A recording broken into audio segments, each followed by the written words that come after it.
I'm Ruth Parker, and I want to thank you first for the opportunity to be here. Thanks so much to Tony, to Karen and Rose, and to the members of your roundtable. I've been working with the Health Literacy Roundtable, and no one invites me to do something without assuming that I will be talking about health literacy. And so, first of all, let me tell you how incredibly gratifying it is to have heard that mentioned by so many people already.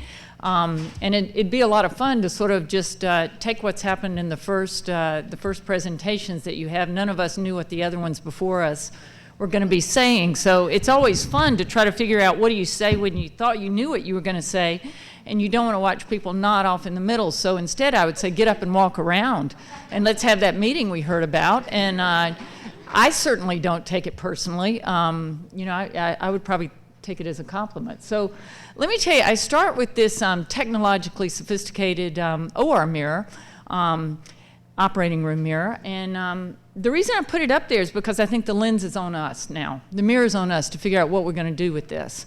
And I don't know if I want to congratulate or just comment my dear friend Winston and the planning committee, but I thought that was one of the most complicated questions I had ever read. And you know, anytime I see a question, I can't remember what it was, and I have to go back and I have to read it again. So I had a couple patients. I work in a public hospital setting, and I showed it to some of my patients and some of the residents there, and I said, I got to go talk on this. And I guess I'm supposed to try to answer the question. And they said, well, what is the question? You know, so I just decided that this would be a health literate perspective to a really complicated question. It's a really important question, but I think some of us on the health literacy roundtable would also say, are there other ways that we can say it? But I don't know. Anyway, this is required by my institution. So how to engage? You know, I noticed that a lot of people didn't do that, but it is required by mine. So just know that I did it, Emory. How to engage providers and patients in digital strategies to promote health equity and reduce disparities. Well, I want to give you my answer. I don't know, because I really am not sure. And I'm not sure for a lot of the reasons I've already heard, but I do have a few questions and I have some thoughts. So my first one, and we've heard it in other ways, is which digital strategies do this? And I think the research is nascent, the evidence is nascent. You know, the cheese just moved in the last few years, right? And so we're figuring it out. But to say that we know, I don't think would be really accurate. I think we're still in the I don't know. And it's really great to see this group engaging in this complicated question. What are patient-centered? See, I didn't write these slides, by the way, while people were talking. I'd already put them on the thing, but this is pretty neat to see the themes coming up. So what are patient-centered, population-centered, user-friendly, whatever you want to call it, health-literate digital strategies? What are they? What do they really look like? What are their characteristics? Can you name their attributes? Can we all name their attributes? We say it's important. We say we want to see them, but what does that mean? What does that look like? And then I can't help but ask, what do we know about the value? And remember, that takes into account both quality and cost of these strategies as we address the affordability of healthcare delivery, which is the mandate now in our country. What's the real value? And what do we know about that? And then I can't help but go a little bit above the ground and say, what does this have to do with things that are really important, like trust? With civility? What's the civility of our use of technology and of health technology strategies? And what's the social impact on many levels? How we interact with one another, how we treat each other, environmental issues, and beyond. What are the issues that relate to that, and what do we know about them? I bet you know what that is. So let me ask you, when was the first hammer used? What do we know about it? It's probably about 2.5 million years ago.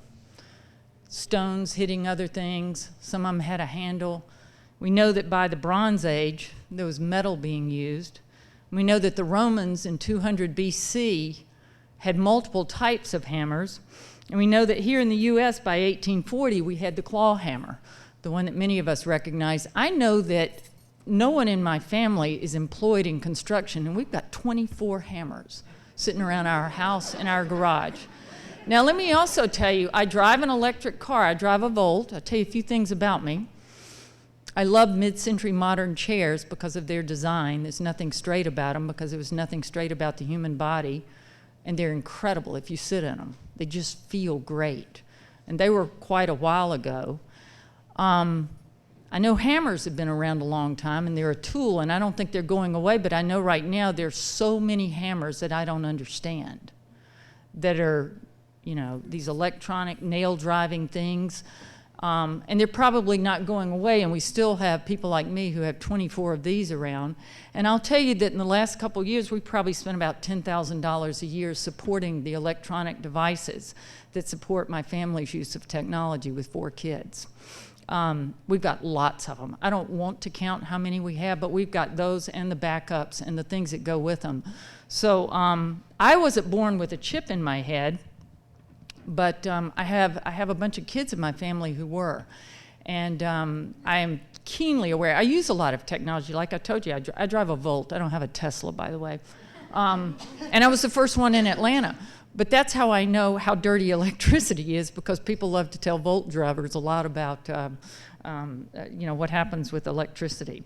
Okay, so back to the question of patient and physician engagement in digital health strategies. I thought I would share with you just a few of the studies that I've been involved in, and some that are ongoing, some of the challenges that are coming up. Perils, I like that you put that in the title and you're hearing some about it. The real question down at the bottom was, how do we do this? And I appreciate that you know, some of the speakers are trying to hit very directly at that question. How do we actually do that? Well, this is a model that we've used at the round table, you know, I don't know, what was it, 12, 15 years ago. Scott Ratson and I wrote that definition of health literacy. We spent a decade or so looking at skills and abilities. And I think you all know that our focus now is over on the red with the demands and complexities, and trying to figure out how we align all the complexities that it takes to engage in healthcare in our country with what we know about the skills and the abilities of individuals. That's the summary of health literacy in about 2 minutes, I think, at least from my perspective. And I've been doing this for about 20 years now, and of course, everybody wants to see the green grow, right? And we know that the demands and the complexities really do overwhelm, and I'm delighted to hear that term being thrown out a lot in the prior discussions about what do we do to try to make sure what we're doing meets the needs and does something about the demands and complexities and aligns with what we know about the skills and abilities of our patients and of our communities and of the populations that we're trying to help. And you all know, you've heard about it, our report in health literacy came out a decade ago, and you know that we're all in bed together here with efforts to improve quality, reduce costs, reduce disparities, not being able to proceed without simultaneously improving health literacy. And so these are all being talked about and are weaving together health literacy as a social determinant, health literacy as a disparity in conversations by some. When this report came out, I remember sitting with at the report's release with Harvey Feinberg, and he said, you know, I'm not really sure there's anything more patient-centered than health literacy, because it really starts with what people understand, and it ends with what they do, with what they understand. So I think the field is increasingly reflecting that. And some of you may have seen some work that came out of the round table that had to do with, we tried to come up with a nice number, 10, of attributes of health literate healthcare organizations. But I'm really impressed with how many of these attributes, boy, we had a lot of conversations, you know, does this lead to a standard, you know, all these things. We had a great group that worked on this. But these are attributes. We knew that nobody in the country was doing all of these, but these were aspirational attributes of an organization that wants to present itself as health literate. But when I thought about digital strategies that are health literate, I was struck by how many of these relate very specifically, including the actual users, consumers, or patients, meeting the needs of everyone. Issues related to equity, communicating effectively so that it's both sides, ensuring easy use, easy access, designing easy to use materials, targeting transitions or points that are very high risk, You know, the hill I stood on, I'll be honest on this, was this explaining coverage and cost, because I really think that a lot of the transformation of healthcare organizations will come with cost transparency. And I started thinking about digital strategies and how many people, how many users, how many patients, how many people in the community care about cost, don't want to be wasting hard-earned money.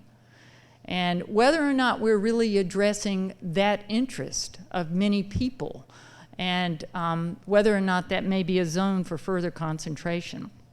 Well, the biggest lesson that I have from the health literacy perspective is I am certainly not an expert in it, and I would argue that very few of us are. The real experts are the people who have the, who have whatever it is they're trying to understand and navigate. And until we really figure out how we partner with them, and this is a resounding thing that we heard in the other talks, that the experts are the users, they're our patients, they're the people, and this is the best way I've ever heard it said from one of my patients. Hey doc, I know what I know, and I also know more than I do. So there you go. We got the whole knowledge thing, we got the behavior thing. Don't you love it? How many of us know more than we do? So then you get back to the research and the evidence and you say, which one are we measuring? Why does it really matter? What do you want to know on the far end? And we all at once get a lot of people at the table and keep scratching our heads and hope for funding. Okay, so let me tell you about a few of the projects that I've been involved in, and thank you for the funding we get, by the way. So during the H1N1 surge, CDC was worried about all the people who are going to be in the emergency room. So I'm going to show you a couple of the projects I've been involved with and what we've learned on the ground with these. And this was the algorithm that was online through the CDC about, we're really worried about, is there a way to do some self-triage here? Okay, and we knew the target population, some of the people were going to be younger. And so they came to us and said, is there any way to come up with a triage that could be used electronically that would be user-friendly and might help abort, get rid of some of that carbon footprint, people not going to the ER, people not going if they don't really need to. So what can you do here? So we had, what was great was, we had a team that knew the evidence. So they came to us with the evidence, and we went to work on this, and we ended up creating an algorithm that appeared at flu.gov, weather.com picked it up. It got a good bit of use, and we came up with a series of questions that you could walk through that would help you understand whether you needed to immediately go to the emergency room based on symptoms, based on comorbidities, whether or not you could call, make an appointment at your doctor's office, or whether or not you could just stay home, drink some fluids, and take something for your aches and pains and your fever, and instructed people on how to do this. And this was what we ended up with on the front page of flu.gov, and this was in 2009. But I wanted to share with you what we were able to do with Microsoft when they loaded it on their site. We weren't able to put these up on the federal site, but I thought it was pretty interesting because one of the things that we did, I had my team go out in the field and they were working with people, in addition to some that were sick, and everybody on my team got the flu, by the way. That was a whole nother story. But anyway, I feel like you really do have to work with the target population to figure out what's going on. Emory had an isolation dorm for all the kids that were sick, so it was a pretty easy place to go interview young people. The greatest thing, I'll tell you, by the way, for parents who have kids going to college, you want to know what kids do in college with their thermometers that by and large, mothers have packed? We couldn't find one that didn't throw it away. I should have written that up. I thought that was great. So all those thermometers that go to college are in the trash cans. So when you tell people in an algorithm to check their temperature, the thermometers went out the first week, by the way. And so, everybody knows and has a sense of whether or not they have a, you love this. You know how it is with that, it's because she takes care of adolescents. So anyway, let me tell you what the patient showed us. We were trying to figure out, so one of the comorbidities was morbid obesity.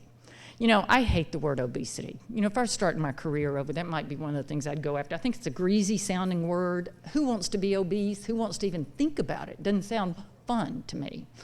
But comorbidity for H1N1 is morbid obesity. So we were talking to people and asking them how we could ask them about being really overweight.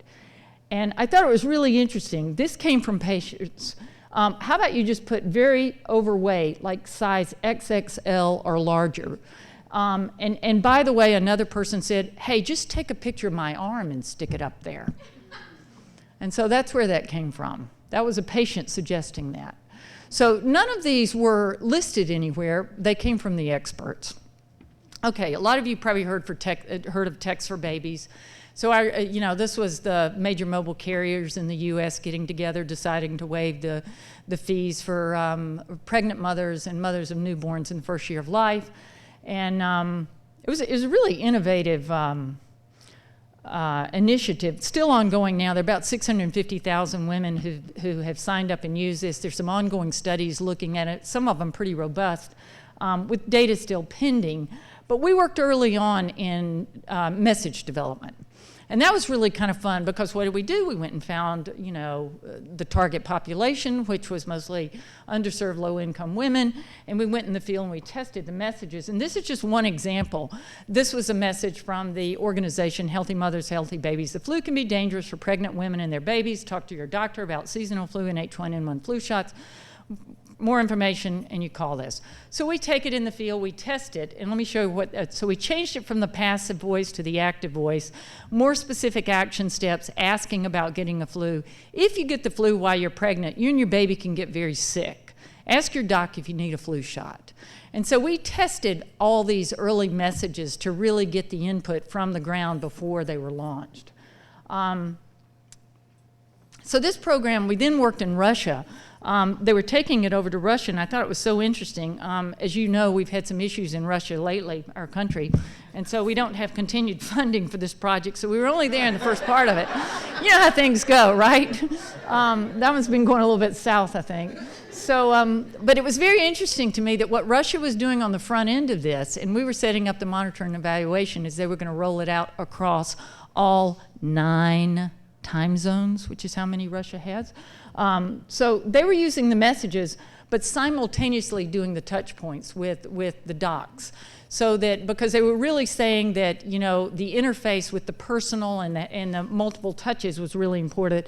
And they really, on the front end, recognized that knowledge would be more than attitudes and would be more than behavior, but they were really interested in this awareness and sort of the social implications. And so they had put this out there, and I thought that was really interesting, that as the group there on the ground in Russia was looking at this was really a model that we were moving forward with. Okay, I went the wrong way. Okay, so we've had a couple studies ongoing with our team in Atlanta evaluating Text for Baby, really looking at it through the lens of health literacy. We knew what these others have reported. Text messaging is more common among the high-risk population that we were targeting. That's all out in the literature. But we knew with maternal and child health, with mHealth, there were really some significant gaps in the literature, that a lot of the published studies didn't follow established theories of behavior change. Sample sizes are really small. There were only 9 published studies with over 200 people. High dropout, there were only like 3 or 4 that had an 80% retention. A lot of them lacked a control group. Self-reported adherence was used, and that had some issues. Outcomes of a lot of the published studies weren't really tied to the content. So we felt like this was a good area and ripe for finding out more.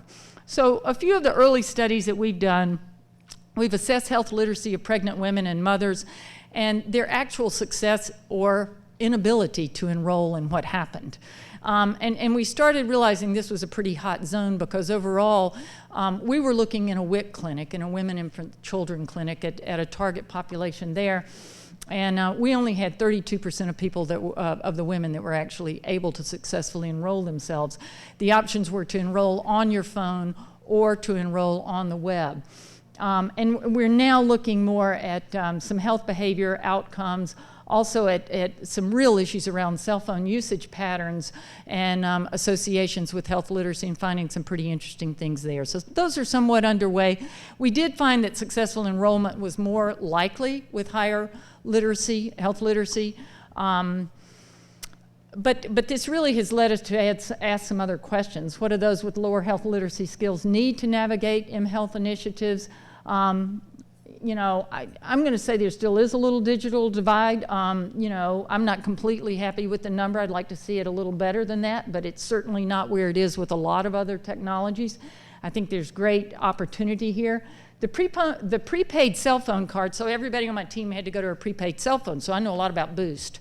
That's one of the local carriers that does this. So we all switched to that so we could learn more about it. There's a lot that goes on with phone sharing. It's really pretty interesting when you get into it and what happens there. And this has a whole lot to do with what real users are doing. The stuff about supplemental info delivery, videos, icons, verbal narratives, the use of those on cell phones, data plans, how much it costs, even when it's supposedly provided, hyperlinking, all these were very interesting, and we're teasing out some of this. The enrollment strategies ends up being a pretty hot zone for enrolling in a program when there were only 32% that were able to do the enrollment on their own. Impact on behavior change. The jury's still out on a lot of that. We got a lot of stories, we got a lot of qualitative stuff, a lot of diffusion of the innovation going out there, but actual behavior change. There's some early stories about prenatal care visits, and some good stuff that looks like, but here again, I would say we're nascent in what we really know, and to get the providers and everyone engaged, we really want to know what the evidence is, what the data are. Relative impact, knowledge, behaviors at different literacy levels. We've got a lot more that we'd like to understand here. Some of my colleagues at Northwestern have taken a data set from some other stuff we've done.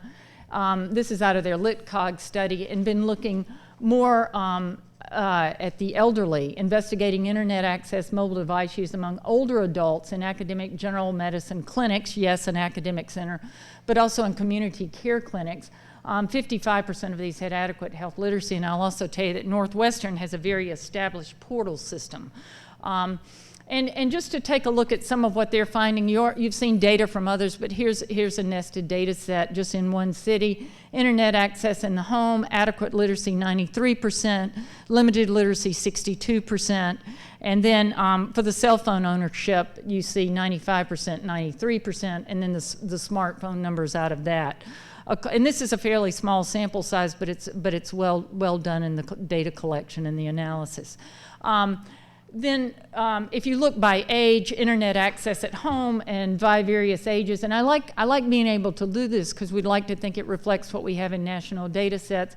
Here again, owning the phone, 94, 97, 93%. And you can see the smartphone ownership and where it is with various populations, and also the use of the cell phone to send and receive text messages there. So definitely a lot of opportunity to continue exploring in that. I spend a lot of time looking at pill bottles and trying to figure out what we can do with that. We've started some work on that several years ago, and I thought I would show you a little bit about what we're doing with health technology strategies related to medication labels. We picked this because it was where the rubber met the road with patient use. With the idea being, could we confuse people less? Because this is what people are currently doing. And we came up with a universal medication schedule and have created an evidence base for its use. Now, interestingly, what we really wanted to do was go to programming default SIGs. And we found some of the electronic records, a lot of them have the capability, but some health systems are much more likely to be receptive to this than others. This is what you get. And this is what we wanted to program in to make it more user-friendly. And in addition to that, adding the ability, if you like, to have mobile texts that come to you as well about your medications. So we've got data in the field, high-end, low-tech solutions. I'm finding a lot of people in the field, a lot of my patients want to use pictures. They love to picture text, and they like to picture text their medications, and I do it with them all the time. I have to tell you, health systems are telling us not to do that for privacy issues. Like whose data is this? Who owns this?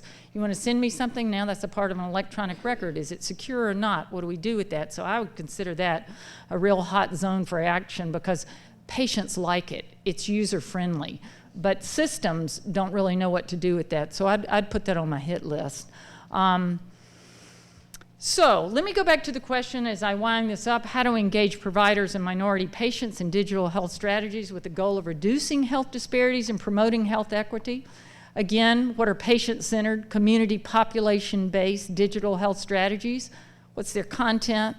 What's their format? Are they reflecting the real needs of our patients? Are they health literate? What are the issues of privacy here? What are the medical legal concerns? If patients like sending back and forth pictures, if you want to show somebody how to take care of their wound, discharge instructions, you videotape it, you put it on their phone, but what do we do with that as it relates to privacy? So the electronic medical record, we all know phase one out of the HITECH Act was to really get up and running and to make sure we had institutional billings that were online. We have a lot of opportunity as we move into phase 2 and 3 to look at how we can actually be user-friendly and patient-centered. So I would call that a hot zone. That's one where we can have input that I think could be very meaningful moving forward. Medication labels, I think we've still got a lot of work we can do there. Care transitions. And this whole thing about value-based decision support and cost transparency, I don't see that as one that we've really explored. Regarding the medication adherence, I'll tell you that there are about 600 apps out there right now for how to use your medication. And so instead, what my patients tell me is they don't want to use any of those. They just want to take a picture of it. And is that okay? So another zone, provider education about what is patient-centered. What are health literate digital strategies? My house staff don't know. My medical students don't know. Who's teaching this? What do we know about what we're teaching our providers? What are the best practices? What competencies should the providers have in order to be able to help our patients? You know, I have never found a house officer or a medical student who can advise patients on where to go for good information on the internet or on their phone.